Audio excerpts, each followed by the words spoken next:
Hello friends, स्वागत है आपके अपने चैनल एजुकेटेड बदर में। दोस्तों एक बार फिर से हाजिर हूँ एक नई वीडियो के साथ जो होने वाला है आपके लिए बहुत ही ख़ास कहना यहाँ पर कोई ज़रूरी नहीं है इस बार, क्योंकि मैं बात करने वाला हूँ बीएसएससी उर्दू ट्रांसलेटर से रिलेटेड कुछ अहम जानकारियाँ और कुछ अहम बातें। यहाँ पर जो सबसे ज़्यादा पूछे जाने वाले सवाल हैं, चाहे वो व्हाट्सएप ग्रुप पे हो, चाहे वो फेसबुक ग्रुप पे हो या फिर यूट्यूब कमेंट्स हो, तो सबसे ज़्यादा दफ़ा जो लोगों ने सवाल पूछा वो ये पूछा है कि एग्ज़ाम होगा कब, एग्ज़ाम डेट कब है, या फिर एग्ज़ाम डेट 30 को जो था वो क्यों नहीं हुआ, उसका कोई नोटिफिकेशन नहीं है। ये सबसे ज़्यादा दफ़ा सवाल पूछे जाने वाले यही सवाल हैं। तो दोस्तों मैं यहाँ पर बात करने वाला हूँ, इसी से रिलेटेड बातें करने वाला हूँ। और मैं आपको ये बताना चाहता हूँ कि अगर चुनाव से पहले ये एग्ज़ाम हो जाते हैं, ये इम्तहान हो जाते हैं, तो समझ लीजिए कि आपका इस पूरी प्रक्रिया जो उर्दू ट्रांसलेटर का है वो हो करके रहेगा। लेकिन अगर चुनाव हो गए तो भूल जाइए कि शायद कोई एग्ज़ाम भी होगा। फिर यूपी वाला हाल याद कीजिए आप। यूपी में क्या हुआ, 2016 में उर्दू ट्रांसलेटर की भर्ती निकाली जाती है, वैकेंसी निकाली जाती है, 2016 में नोटिफिकेशन आता है और आज 2020 में यानी 4 साल के बाद उसे पूरी तरह से रद्द कर दिया जाता है। यहाँ भी वही हाल होने वाला है अगर हम अभी भी आवाज़ नहीं उठाएं तब। हद तो तब हो गई। चलिए एक सिरे से बात करते हैं। नवंबर 2019 ये वो तारीख था, वो महीना था जिसमें उर्दू ट्रांसलेटर का नोटिफिकेशन जारी किया गया था और उसमें पूरी प्रक्रियाएं बता दिया गया था, सहायक वालों के लिए, उर्दू ट्रांसलेटर वालों के लिए और असिस्टेंट्स उर्दू ट्रांसलेटर वालों के लिए। और उसी वक्त जो है ये संभावनाएं भी बताई जा रही थी कि मार्च में इम्तहान हो गए, मार्च में एग्ज़ाम जो है पीटी का कम से कम ज़रूर हो जाएगा, एक एग्ज़ाम ज़रूर हो जाएगा। लेकिन संभावनाएं भी थी, उसी वक्त सिर्फ संभावनाएं थी और आज भी सिर्फ संभावनाएं हैं। हुआ क्या, मार्च आया, लॉकडाउन आया, कोरोना आया, ये सारी विडंबनाएं बनी और ये पूरी एग्ज़ाम को जो है पोस्टपोन कर दिया गया एक नोटिफिकेशन जारी करने के बाद। उसके बाद बीच में कोई नोटिफिकेशन नहीं। और हालांकि यहाँ पे मार्च तक जो है पूरी प्रक्रिया कंप्लीट जो है एग्ज़ाम की प्रक्रिया है। हमारे इम्तियाज़ करीमी चचा जो हैं वो हमारे बार बार आर्टिकल छापते थे पेपर के माध्यम से, न्यूज़पेपर के माध्यम से कि एग्ज़ाम का सारी प्रक्रिया जो है वो पूरी हो चुकी है, बहुत जल्द एग्ज़ाम होगा। लेकिन अब क्या है, अगस्त के महीने में एग्ज़ाम होने वाला था, 2 तारीख को एग्ज़ाम था, फिर 2 से 9 कर दिया गया, मतलब कि 12 दिन के अंदर तीनों एग्ज़ाम लेने वाले थे। लेकिन सहायक वालों का जो 2 तारीख था उसको 9 तारीख कर दिया गया, 9 तारीख वाले को पोस्टपोन कर दिया गया, कोई डेट नहीं अगला, कोई नोटिफिकेशन नहीं। बाकी बचा उर्दू ट्रांसलेटर सहायक वालों के लिए, उर्दू ट्रांसलेटर के लिए 23 तारीख को एग्ज़ाम था। वो भी एग्ज़ाम 23 तारीख आया, नज़दीक आया, लोग परेशान हैं, आने वाला एग्ज़ाम एडमिट कार्ड कब आएगा, 20 तारीख, 21 तारीख, 22 तारीख लोग परेशान होते रहे, साइबर कैफ़े में जाते रहे, वहाँ पूछते रहे क्या कोई नोटिफिकेशन आया है।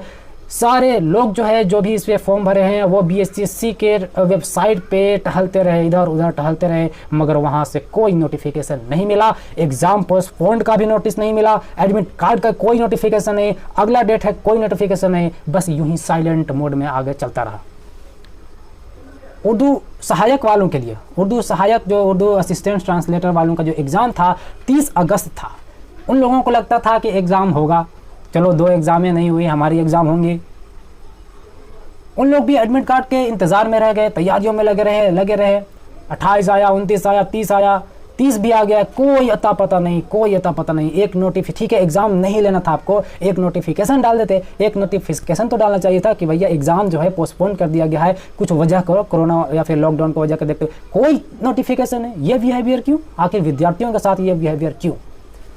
यह है हमारी सरकार, हमारी बिहार की सरकार, बीएसएससी की यह है हालत कि एक नोटिफिकेशन भी जारी करना मुनासिब नहीं समझती है, इम्पोर्टेंट नहीं समझती है। इसीलिए मैं कह रहा हूं कि अगर चुनाव से पहले पीटी का एग्ज़ाम हो गया तो अगले चुनाव 2025 तक के मेंस तो ले लेगा। लेकिन अगर पीटी नहीं लिया तो कोई गारंटी नहीं है कि आपको ये एग्ज़ाम हो ही जाएगा, रद्द भी कर सकता है। और फिर भूल जाइए आपको कि पीटी एग्ज़ाम 2-3 साल इधर होने वाले हैं। केवल ये बीएसएससी की बात ही नहीं मैं कर रहा हूं दोस्तों। अगर बात करें हम लोग एसएससी की, तो एसएससी की, अगर एसएससी सीजीएल की बात करें तो वही हाल है।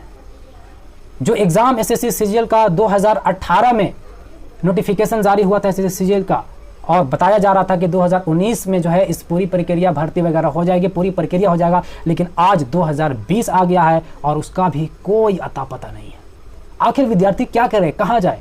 धरना प्रदर्शन करे, रोड पे निकले, कूटे जाओगे, कूटे जाओगे, रोड पे निकल करके आप हल्ला करो, कूटे जाओगे, जेल में बंद कर दिए जाओगे।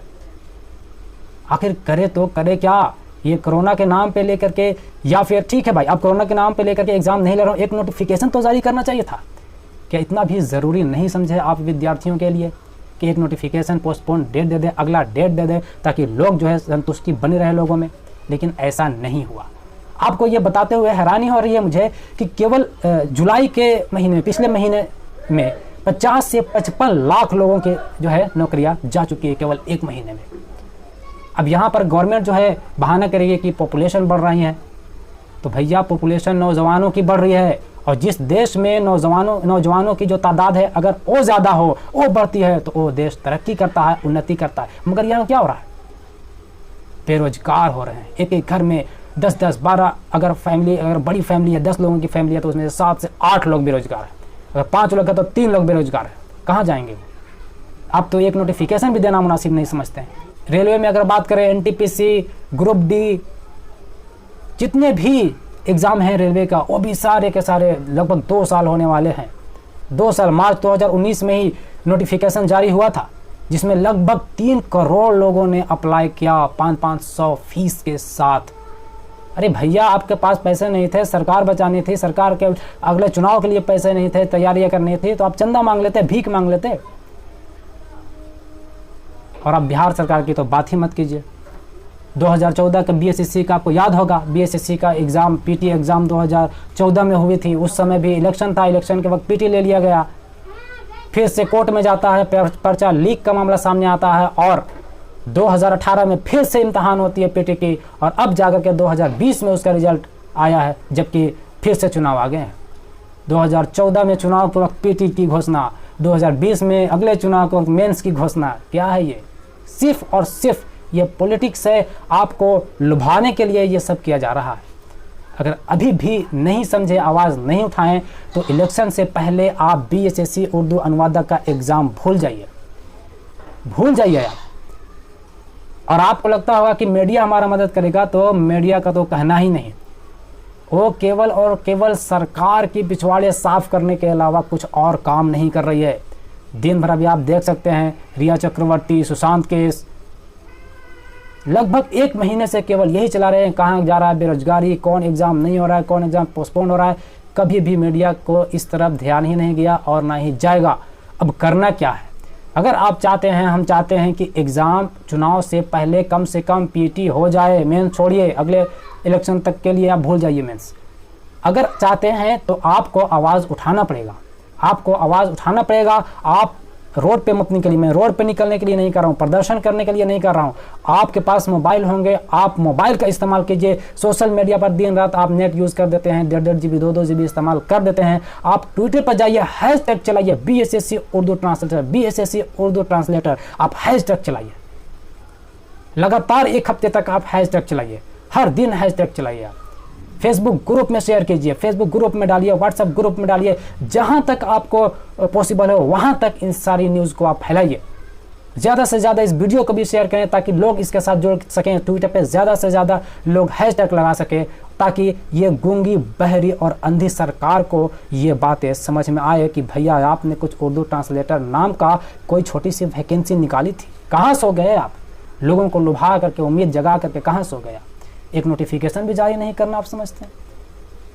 दोस्तों क्या बोलूं, सबसे ज़्यादा ग्रुप में भी, व्हाट्सएप ग्रुप में भी सबसे ज़्यादा यही सवाल लोगों पूछा। अब मैं जवाब दूं तो क्या दूं कि एग्ज़ाम कब होंगे? बीएसएससी ऑफिशियल वेबसाइट पे कोई नोटिफिकेशन नहीं, कोई नोटिफिकेशन नहीं, क्या मैं जवाब दूं? तो आप लोग बस एक ही काम करें, सोशल मीडिया पर फैलाइए, इस वीडियो को ज़्यादा से ज़्यादा ही फैलाइए ताकि लोग सोशल मीडिया, ट्विटर पर जुड़ सके, व्हाट्सएप ग्रुप पे या फिर व्हाट्सएप पे आप कुछ भी पोस्ट करते हैं ना, हर पोस्ट के साथ hashtag BSSC Urdu translator, hashtag BSSC Urdu translator, ये ट्रेंड चलाइए और ख़ास करके ट्विटर पर चलाइए। बस अगर देखिए फिर सरकार तक आवाज़ जाती है, वो एग्ज़ाम के सिलसिले में अगर चुनाव से पहले पीटी ले लेती है तो फिर मेंस देखिए क्या होता है। तो बस इसीलिए मैं आज आया था, बहुत दिन बाद आया मैं यहाँ पर।